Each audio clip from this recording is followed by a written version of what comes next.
listening to the Basketball Nerd Podcast. Hello, ladies and gentlemen. Welcome to the first episode of the Basketball Nerd Podcast. I'm the host, Derek Lauder, here with my co-host, Frank Alger. What up? Here because we had a very interesting night in the NBA last night, and there's some stuff to talk about, including Dame Dalla Killa shooting 37 feet buzzer beater over Paul George. Logo Lillard for a reason. So our first topic, we're just going to go right into it. We're going to talk about Blazers Thunder. So Damian Lillard, what did he prove last night? What to you is Damian Lillard now? Is he the second best point guard in the NBA? Does he have a chance to be one of the best players in the NBA? Is he top 5? Where is he right now for you? Well, he definitely a strong argument for a second best point guard in the league. Like, statistically and everything, he probably is the second best point guard in the league. And if you look at everything, but I mean, Kyrie in the playoffs is, historic. So with his winning percentage and everything. So it's really tough. I mean, it's a pick 'em. I would if I had my team and I had to choose a player to like between Damian Lillard or Kyrie, I'm taking Lillard because Lillard has stayed loyal with the Blazers, stayed loyal with CJ McCollum, and have kept running it back. And they're finally gonna maybe reap some benefits going all the way to the Western Conference Finals. Maybe. I mean, they got a potential matchup between the Nuggets and Spurs. I like them in that matchup. But Dame is a killer. Kyrie's a killer too. But give me Dame. Dame's. I think in a few years, I think he could be the best point guard in the league because Curry will be like 33, and it'll be either him or Kyrie for sure. Damian Lillard is the second best point guard in the NBA, and let me read you some of these stats from this playoff series that'll probably blow your mind a little bit. So Damian Lillard, 3-point percentage in this playoff series, 48%. Field goal percentage, 46%. 33 points a game, and 6 assists a game as well. And all that was done on 27.4 PER. So Damian Lillard just literally destroyed the Thunder by themselves. And I know everybody wants to wake up and blame this on Russ, blame it on Paul George, blame it on the Thunder, talk about how they're done, Billy Donovan's done, which is all true. That's a conversation we'll have. There's a place for that. But the focus, the headline, should be on Damian Lillard and the series he just had, the amazing basketball he just played, and the way he just willed his team to victory by himself. Last night was one of the greatest performances ever. I mean, the first half, the only reason why they were in the game was because of Lillard's shot making and him just getting buckets. Without his 34-point first half, they wouldn't have been in the game. And then the Thunder really focused on not letting him try to score in the second half. And then down in crunch time, obviously, they turned it on in the last few minutes. I mean, that game was so up and down. Like, when Lillard hit the three with 3 minutes and 30 seconds left to put him up 84-75, and they call a timeout, I thought the game was over. I was like, this is done. This is over. And then Paul George, out of the timeout, hits a three. Russ plays an incredible 5 minutes, goes on a 10-0 run for the Thunder by himself, scores 10 straight points for them.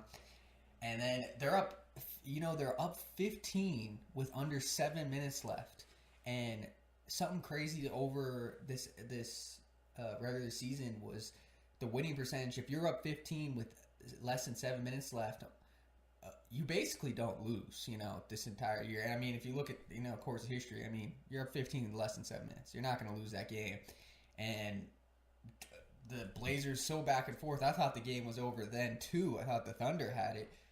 And then Russ I thought the game was over like 3 separate times. Yeah, and then Russ, I hate how everyone likes to jump on Russ and criticize him. Like, there's this big bandwagon to just hate on Russ and talk about everything he didn't do well and everything he did wrong. But down the stretch, the last 5 minutes of this game, Russ did play really, really bad. And that let the Blazers to have a chance to come back into this game. Absolutely. So let's lead that into our next question then. We just talked about Damian Lillard. I think we both agree he's the second best point guard in the NBA, and I'm very excited to see him through the rest of these playoffs and what he has to show. Hopefully they can get to the Western Conference Finals against the Warriors or the Rockets and make it an extremely good series. But going forward, a little bit to talk about the Thunder. What do you think is going to happen with Russ and PG, with that makeup, with Billy Donovan? How do you see the Thunder going forward? What do you see happening? Well, I just see them. I mean, I really hope. I see them. You gotta move on from Billy Donovan. He hasn't shown any proof of success. I mean, 3 straight first round exits. I mean, you get some of the blame has to go on the coach, you know. And I think how the roster is constructed. If the OKC needs to go in this offseason, they need to fire Billy Donovan and they need to get shooters. If they do those 2 things, they could construct a championship level team. I believe that because defensively they're a great team. They're a great athletic team, and you got 2 top 15 players in the world in Paul George and Russell Westbrook. I mean, if they need shooters and they don't have shooters, the first 2 games of the series they shot 15% from 3 combined. You aren't going to win games if you do that. You should not be doing that. So they need shooters, and they need to get rid of Billy Donovan. But they're going to be running this. I mean, Russ and PG, they're locked in together for the next 3 years. They're going to be running in OKC for the next 3 years. They just got to get the team around them so they can win. I agree. Surround with shooters. Get some more role players in there. Get a different coach. Get some new energy. I think this might be a little bit of a wake-up call for Russ. I'm a big Russell Westbrook fan, but he was horrible at the end of the game last night. He's had a very rough series. Dame has pretty much dominated the whole series. He's had just a rough year, man. Really. Rough year, obviously, yeah. Shooting honestly, the ball. A rough year. And so going forward with the Thunder, I think they're going to be okay. Next season and the seasons after that, I still think they're going to be a strong team and a threat in the playoffs. These first-round exits are only going to fuel more fire. I think that they could easily add some good role players, a good coach, and be in a very good position going forward.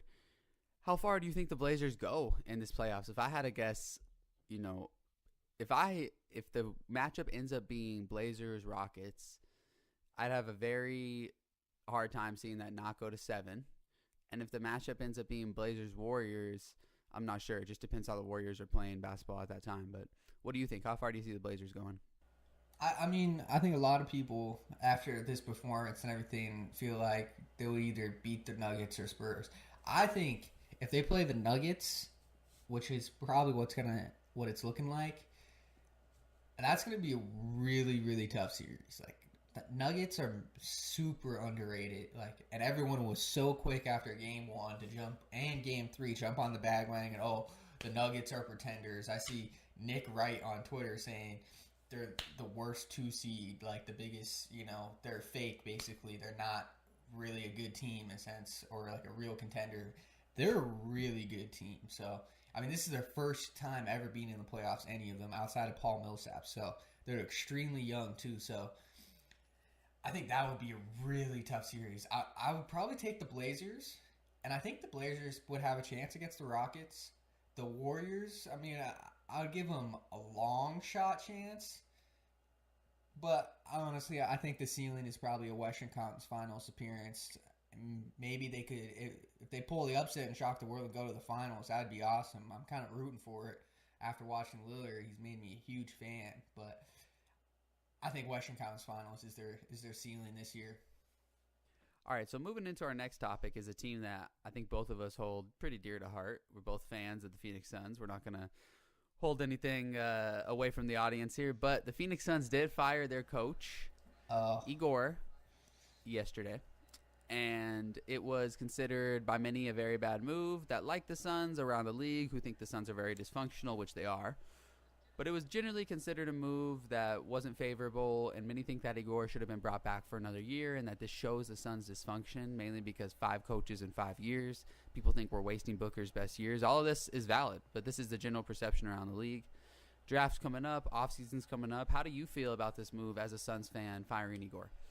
Well, this is a topic dear to my heart. I mean, born and raised in Phoenix, Arizona, so I love my Phoenix Suns, and it's been a rough 10 years. I'll tell you that. I'll tell you that for sure. I get where everyone's feeling, where this is like doomsday, almost like as Suns fans, that firing Igor, because this was the first coach that we've had over the last few years, because we had to go through Earl Watson, who was a joke, and then an intern, Jay Triano, who, is respected, but I mean, he's just an intern, obviously, and then we brought in this guy, Igor, who's respected around the league. And we thought, okay, we got a coach for, the next few years. And Suns fans liked him. He was encouraging and stuff. And it seemed like we might have some stability. But the thing is when you let your GM, Ryan McDonough, have an entire offseason to construct a roster before the season and bring in the coaching staff of the guy he wants and everything, and then you fire him 9 days before the regular season starts, I mean, I think the writing was on the wall. If Igor wasn't successful this season, he was going to be on the chopping block. And especially, imagine if we started this next season and the first start of the year, he starts off the first 10 games or something, we're struggling, and they already had the mindset, like, if we start off struggling, we're going to fire him. And then that'd be way worse. Then we're stuck with another just random intern and have an entire year looming of, well, who's going to be our coach now again? So I see both points of why we fired him, and I wouldn't have fired him because we do need stability. Like, this is a joke. 5 coaches in 5 years. Exactly. And so a couple things about the Igor firing I want to say is that when you're hired by a general manager and that general manager's fired, your good is gone unless you're one of the best coaches in the sport. When the new GM comes, they're going to hire their new person. Look at Luke Walton. Exactly. And you got to be successful if the GM's not there. You have to be. And on top fired. of that, everybody is talking about, did Igor not coach well enough? As soon as MCD was fired, I think, Sarver had it in his head that they were going to let whoever they hired as GM hire their coach. But they didn't want to rush and hire a new GM. So they waited. Like he said, he wanted experience. So I think he got Bauer. Who knows if it's for money or not. But now James Jones is the DM. But he is being advised by some experience. And I think they're going to go out and get some experience on the coaching front, which I like.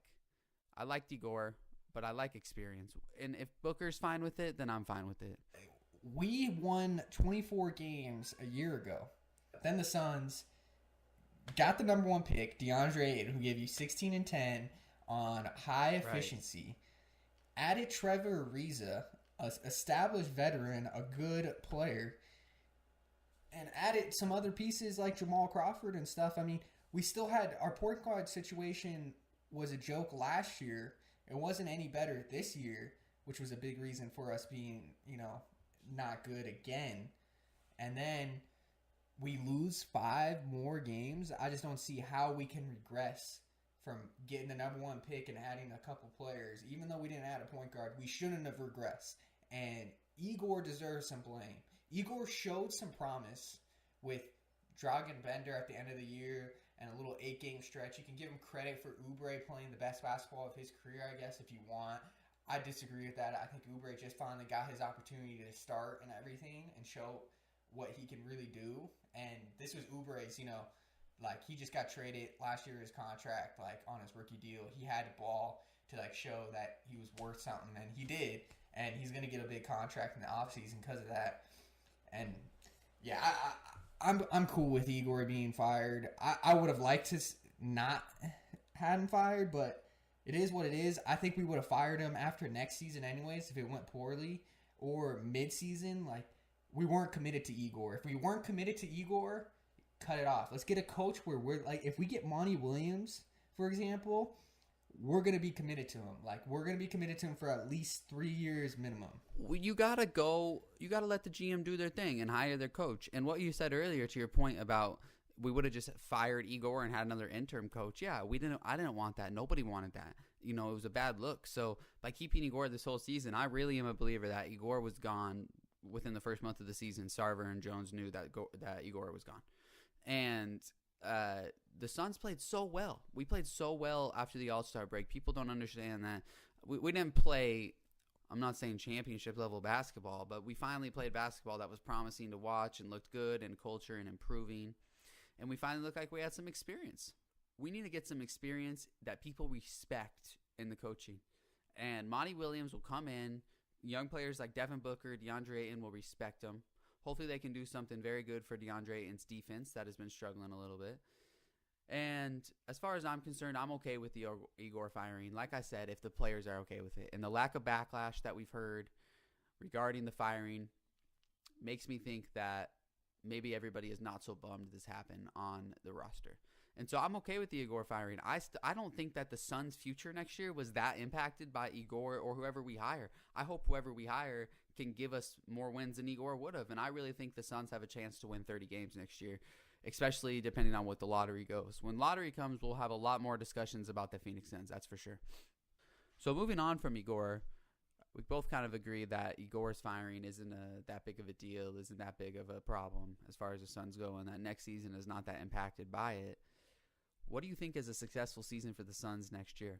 I'll go ahead and say my point on this. I think that a successful season for the Suns next year is playing games that matter. And what that means is that at the end of the season, we want to be competing for something. And most likely that's going to be a low seed in the playoffs. And even if we don't make the playoffs, we need to have games that matter at the end of the season, that when we win, we move up in the standings and are closer to the playoffs. And I really think with the right draft pick, the right free agency, the right coach, and the chemistry that we're building this last year, we can come together and make that happen as a team.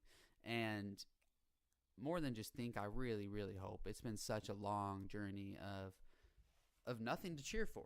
And besides Devin Booker, really. And now that we do have something to cheer for and we've seen it at the end of last season, I'm just praying that we progress and put together a good season next year. But I really do think it's going to happen. And I'd be willing to bet that we're going to beat Vegas' over before I even see what it is. Yeah, I would guess Vegas is, I mean, it depends who we get in the draft, obviously. I mean, if we get Zion, that kind of changes everything.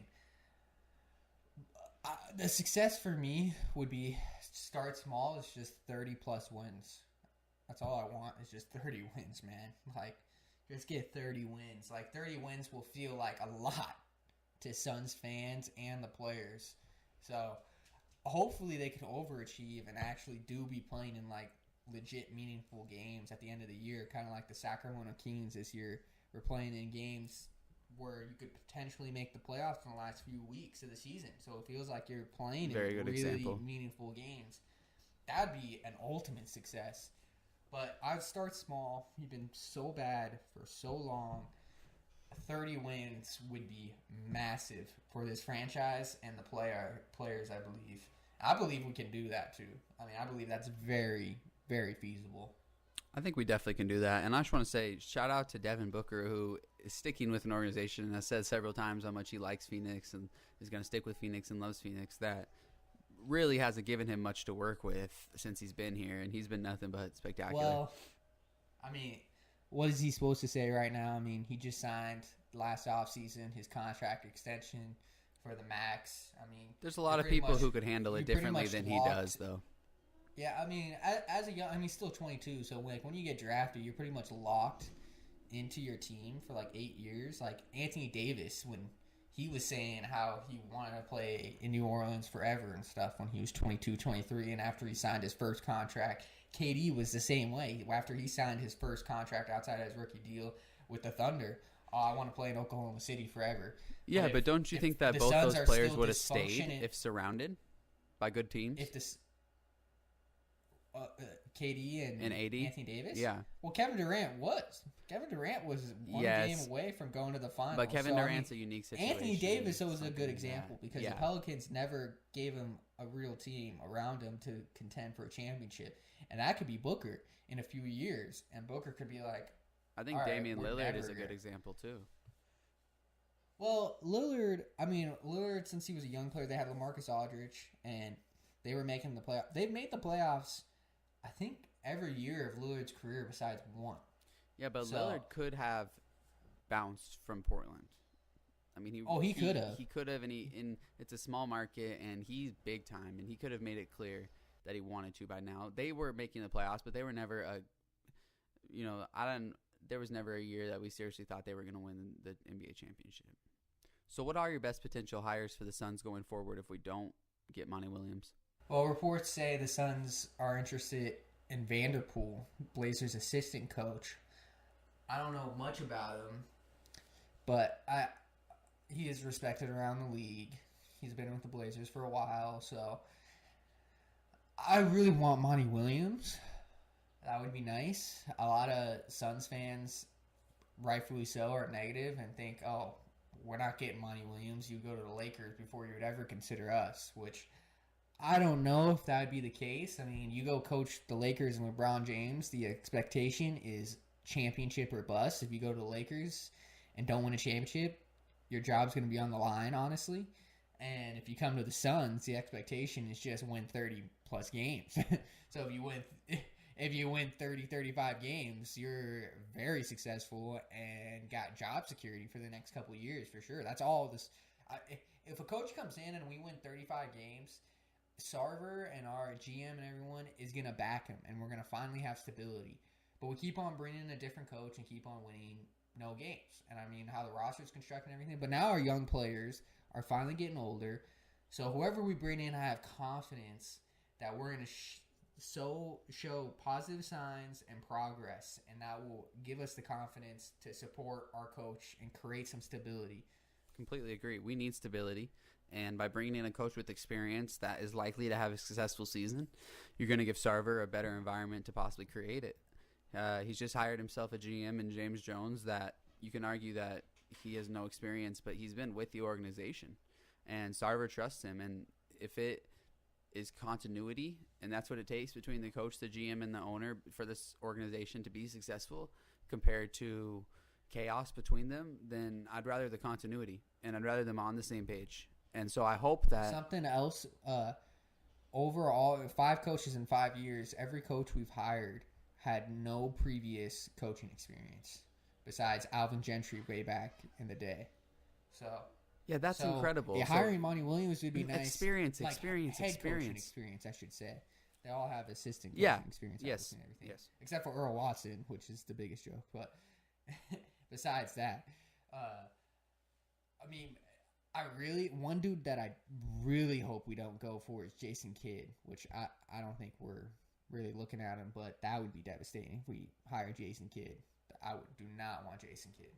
I don't think so. I think we're going for experience, NBA experience. Like I said, continuity between owner, GM, and coach. If that's what it takes in this organization because the owner wants to be involved, then that's what it's going to have to happen.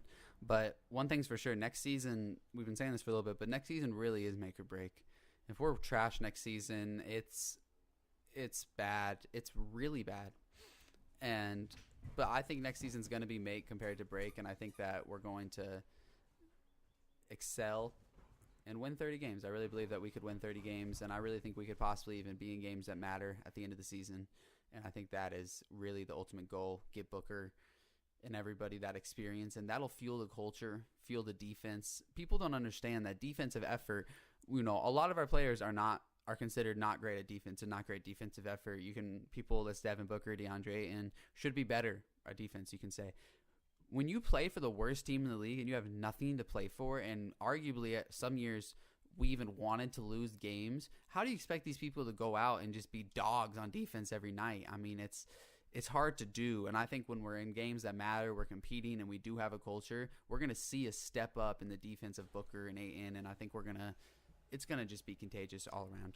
Having that coaching turnover really affects that defense too. I really believe that. And I think Devin Booker, who's rated as one of the worst defenders since he's came in the league and has been rated one of the worst defenders all 4 years, having a different coach every year, I mean, it's kind of hard to get coached and be like, you need to play defense. I mean, I'm sure he's been told he needs to play better defense and stuff, but when he's also the only consistent offensive player we have, really the only consistent, playmaker, we really, in the reality of things, outside of that 8-game stretch where we had Tyler Johnson, Book, Oubre, and Bender and Ayton all starting, Oubre was like the other. Oubre and Johnson could make some plays, but outside of that, Booker's literally the only playmaker we have on our team, and he's asked to do so much.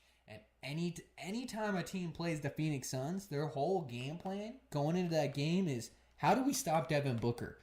They don't give a rip about anyone else on our team. They could let Josh Jackson go for 30. They're probably going to win if Josh Jackson goes for 30. Josh Jackson goes for 30, they're for sure going to win. They're going to cover, too. The other team? Yeah. Yeah. Oh, yeah. I mean, I remember there was a 3-game stretch where he dropped 25 plus points in 3 straight games on low 40% shooting, and we lost by 20 plus points in every single game. I mean, and because if you let Josh Jackson kind of has the Westbrook mentality. People who hate on Westbrook so much where Josh Jackson thinks he can shoot. So teams let him shoot and let him try to make plays. And Josh Jackson eats it up. And he just tries to make plays after plays. And it just, he turns the ball over at will, and he takes some really bad shots, and he shoots a poor percentage because of it, and really hurts the team because of it. Well, so, I will say that the lottery... That's a topic, though, about Josh Jackson. The lottery is going to be a very big day for this franchise moving forward, as well as the draft.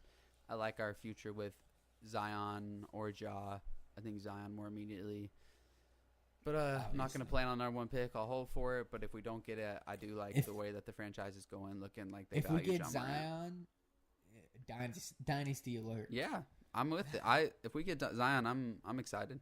We're wrapping up here, but a couple quick fire questions before we do wrap up. So tonight, do you think the Jazz can extend the series or the Clippers? Jazz are losing by like at least 10 points for sure. Yeah, I'd say Rockets like cover whatever the spread is. Rockets cover whatever it is. I agree. I think it's 8. I'd probably say Warriors cover whatever the spread is too against the Clippers. Both these games are not going to be entertaining, and both will be eliminated. And we'll have a Warriors Rockets, probably the most anticipated second round that I can remember in recent memory. Besides the Donaghy series with the Spurs and Suns way back in the day in 2007, where it was basically the NBA Finals, Suns Spurs in the second round, because everyone kind of knew whoever won that series was going to coast to the championship, and that's exactly what the Spurs did after they won that series. So it kind of has that feel. Whoever wins this series, Rockets Warriors, is on a great track to win the championship. Rockets, Warriors, whoever wins this series will need to get through, in my opinion, Blazers then Bucks. That's going to be a tough road, but this is definitely going to be the best series of the second round. I'm extremely excited. We're running it back from last year, and I cannot wait for that to start. We're going to have a podcast coming this weekend about the second round, a full preview of the Warriors versus Rockets and all the second round series, and we're also going to have a couple more coming during that series to keep up on everything that's updated for sure. So that's going to be just about all we got today. That's episode 1 of the Basketball Nerd Podcast. If you want to check us out a little bit more, we're at bball_nerd on Twitter. Also at basketballnerd.com. Poppin' on Twitter. Poppin'. And on YouTube, Basketball Nerd as well. That's where this podcast will be, and we'll be trying to upload to iTunes shortly as well. So thanks for tuning in, guys. Some comments. Subscribe, comment, let us know, and appreciate you tuning in. And episode 2 will be coming this weekend. You're listening to the Basketball Nerd Podcast.